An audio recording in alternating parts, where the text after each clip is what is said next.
ఉమ్మడి ఆదిలాబాద్ జిల్లాలోని మున్సిపాలిటీలలో 100% పన్ను వసూలు లక్ష్యంగా మున్సిపాలిటీ అధికారులు ప్రణాళికలు రూపొందించి ముందుకు సాగుతున్నారు. ఈ క్రమంలోనే నిర్దేశిత లక్ష్యాన్ని చేరుకున్నారు.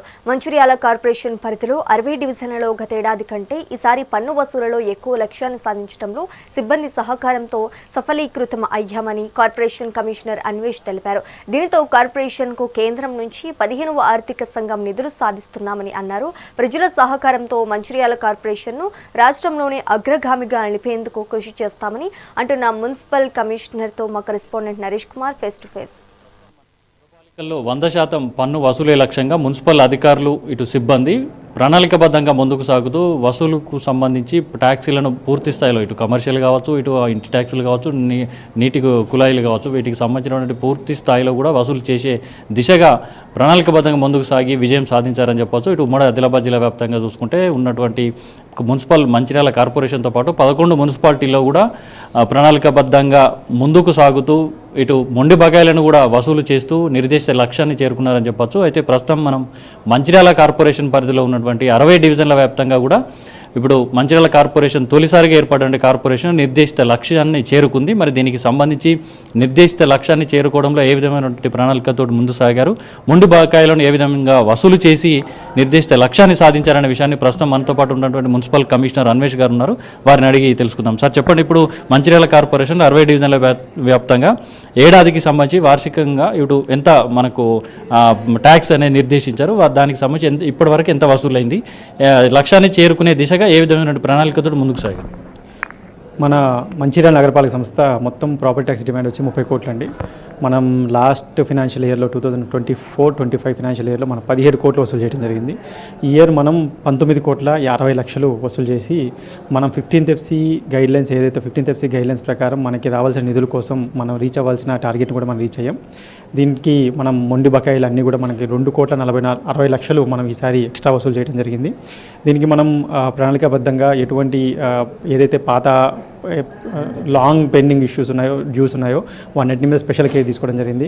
గౌరవ పాలకవర్గం సహకరించడం, పాలకవర్గం కూడా బాగా సహకరించారు దీనికి.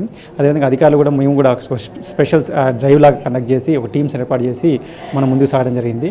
దీంతో ఈ విధంగా మనం చేయడం వల్ల మనం లాస్ట్ ఇయర్ ప్రాపర్టీ ట్యాక్స్ కంటే ఈసారి ఎక్కువ వసూలు చేయడం జరిగింది. అదేవిధంగా 15th FC గైడ్లైన్స్ కూడా మనం రీచ్ అవ్వడం జరిగింది. ఈ విద్య అయితే నిర్దేశిత లక్ష్యాన్ని చేరుకోవడంతో ఇటు మనకు ప్రత్యేకంగా మున్సిపాలిటీలకు ప్రభుత్వం నుంచి ఆర్థిక సంఘం నిధులు అనేది మంజూరు అయితే మరి ఎంతవరకు నిధులు మంజూరయ్యే అవకాశం ఉంది, వీటి ద్వారా ఏమైనా ప్రత్యేకంగా ఇటు అభివృద్ధి పనులు కేటాయించే అవకాశం ఉందా, దేనికి వెచ్చించనున్నారు? మనకి as per central government 15th FC ఆర్థిక సంఘం ప్రకారం మనకి లాస్ట్ ఇయర్ ప్రాపర్టీ ట్యాక్స్ ఏదైతే ఉంటుందో దానికి స్టేట్ GSDP పర్సంటేజ్ ఎక్కువ వసూలు చేయాల్సిన అవసరం ఉంటుంది. మనం 15th FC మన నిధులు తీసుకోవాలనుకుంటే దాని ప్రకారం మనం లాస్ట్ ఇయర్ 17 కోట్లు ప్లస్ 12%తో మనం ఓన్లీ 18 కోట్లు వసూలు చేయాలి. కానీ మనం 19,60,00,000 వసూలు చేసి 15th FC దానికి మనం అర్హత సాధించడం జరిగింది. ఈ విధంగా మనకి దగ్గర మనకి కేంద్ర ప్రభుత్వం రాష్ట్ర ప్రభుత్వం నుంచి దగ్గర 4 నుంచి 5 కోట్ల దాకా మనకి ఫండ్స్ రావడం జరుగుతుంది.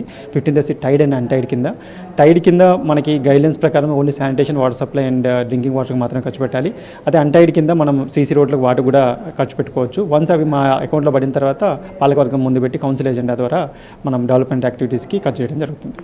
సరే, ఏదైతే ఉందో ప్రతి ఏడాది ఇటు ఆర్థిక సంవత్సరం ముగిసిన అనంతరం కూడా మీరు ఎర్లీ బర్డ్ స్కీమ్ అనేటువంటి కొత్త పథకాన్ని కూడా ఎప్పుడు అమలు చేస్తూ ఉంటారు. మరి ఈసారి కూడా దాన్ని అమలు చేస్తున్నారా? మరి దానికి సంబంధించిన ఎంతవరకు రాయితీ కల్పించనున్నారు, ప్రజలకు ఏ విధమైన వెసులుబాటు కల్పించనున్నారు? మనకి ప్రభుత్వం నుంచి ఆల్రెడీ గైడ్లైన్స్ వచ్చాయండి. మనకి ఎర్లీ బర్డ్ స్కీమ్ అనేది ఆల్రెడీ April 1 నుంచి మనకి స్టార్ట్ అయింది. దీని ద్వారా మనకి ఏదైతే ప్రాపర్టీ ట్యాక్స్ మీది కరెంట్ ప్రాపర్టీ ట్యాక్స్ ఉంటుందో దాంట్లో 5% రీబేట్ దొరకడం జరుగుతుంది. ప్రజలందరికీ చేసే విజ్ఞప్తి ఏంటంటే మనం చివరి రోజు వరకు మార్చి రోజు వరకు వెయిట్ చేసి కడదామనే ఒక అపోహలో ఉంటే ఏంటంటే మనకి ప్రతి 6 monthsకి 2% వడ్డీ పడుతుంది ప్రాపర్టీ ట్యాక్స్ మీద. మనకి ఎర్లీ బర్డ్లోనే కట్టుకుంటే మనకి ఏంటంటే 5% రీబేట్ అనేది దొరుకుతుంది. April 30 తర్వాత మనకి కట్టేదానికి రీబేట్ ఉండదు. అదేవిధంగా October తర్వాత కడితే ఈ 6 months పీరియడ్కి మళ్ళీ దానికి 2% ఇంట్రెస్ట్ పడుతుంది. ఇది ప్రజలందరూ గమనించాలి. మీరు లాస్ట్ మినిట్లో కడదామని అనేసరికి మీకు వడ్డీతో సహా పెనాల్టీ పడుతుంది. అదే ముందుగా కట్టుకుంటే మీరు ఒక 5% సేవ్ చేసుకున్న వాళ్ళు అవుతారు. కానీ ప్రజలందరికీ విజ్ఞప్తి ఏంటంటే ఎర్లీ బర్డ్ స్కీమ్ అనేది చాలా మంచి స్కీమ్, మనకి ఎప్పటి నుంచో వస్తున్న స్కీమ్. దీన్ని ప్రజలందరూ తప్పనిసరిగా వినియోగించుకోవాలి. ఈ మధ్య ఇప్పుడు ఆన్లైన్ ట్రాన్సాక్షన్స్ కూడా మంచిగా జరుగుతున్నాయి కాబట్టి ఆన్లైన్లో కూడా పే చేసుకోవచ్చు. ఈ ఎర్లీ బర్డ్ స్కీమ్ వాడటం వల్ల మీకు 5% డిస్కౌంట్ వస్తుంది. అదేవిధంగా నగరపాలక సంస్థకు కూడా మరి అభివృద్ధిలో మీరు ఒక మీ వంతు పాత్రని పోషించిన వాళ్ళు అవుతారు. కాబట్టి ఎర్లీ బర్డ్ స్కీమ్ అని ప్రజలందరూ వినియోగించుకోవాలని కోరుతున్నాను.